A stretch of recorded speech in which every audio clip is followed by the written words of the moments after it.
যে স্বামী স্ত্রীর মধ্যে যে ভালোবাসাটা, এটা পবিত্র, এটা জান্নাতি।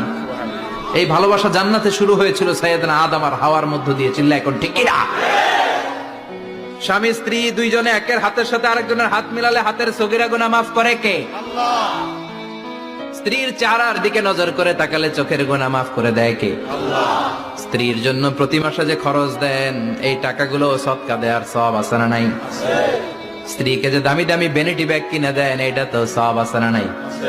কক্সবাজারে ঘুরতে নিয়ে গেলে সওয়াব আছে না নাই? ফুল কিনে দিলে সওয়াব আছে না নাই? বিশ্বনবী এরকম স্ত্রীর সাথে খুনসুটি করতেন, ভালোবাসা করতেন। এটা হালাল, কিন্তু এটা জায়গা মতো না করে ভাবির লগে করলে মায়ের আছে না নাই? ভালোবাসার গান জায়গা মতো শোনাতে হবে। স্ত্রীকে ভালোবাসার গান না শুনিয়ে যদি চাচাতো বোনরে শোনাও, শালিরে শোনাও, পাড়ার মেয়েদের সাথে যদি টাঙ্কি মারো,